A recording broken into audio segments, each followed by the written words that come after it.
Hey friends, welcome back. In this short little video, I'd like to show you the so-called measures table trick. Now, let me just maybe scroll down up here and make this smaller.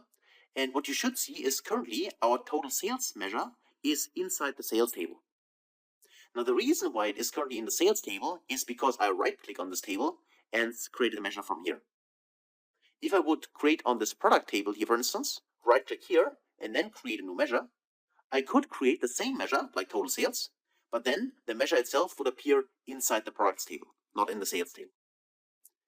So if I would like to actually make sure that all my measures are stored in the same table, then I could do the so-called measures table trick.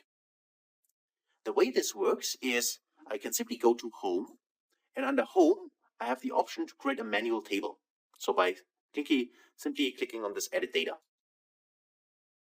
Then here, I just need some kind of dummy value in here. So if I type in simply a 1, that's totally fine. And I can name this table here and call it measures TBL. TBL is for table. And I think you cannot use the name measure directly because measure is, I think, a keyword in Power BI. That's why I call it measures TBL. But you can name it whatever you want. Then you click on Load and just wait. And now we have another table in here, this measure table, right?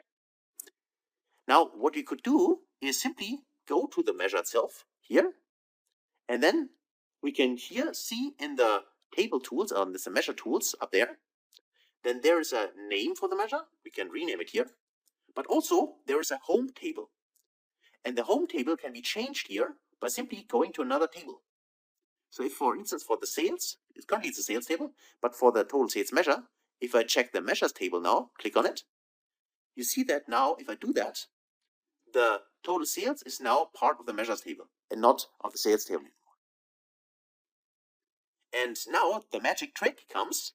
We need to go to the column number 1, our dummy column, which we only needed in order to create this table.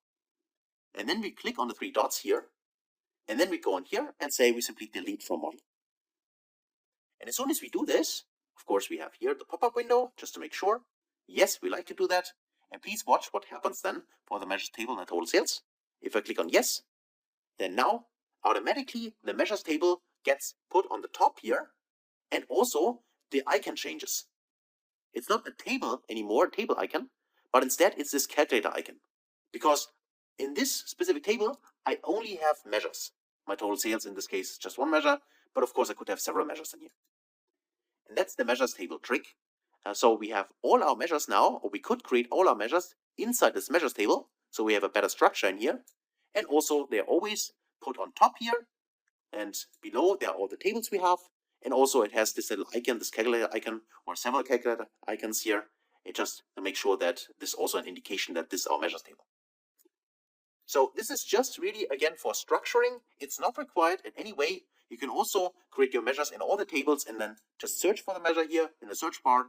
But I personally prefer to have my measures table here and all my measures in this table. And I can still use the search bar if I have too many measures. But this structure I really prefer because my measures are always on top. And that's how you can do that. So you need to make sure that you have at least one measure. And then you can create under Home, as we've seen, under, in this case, Enter Data, a manual table just with a dummy column. Then you simply put the measure inside this table.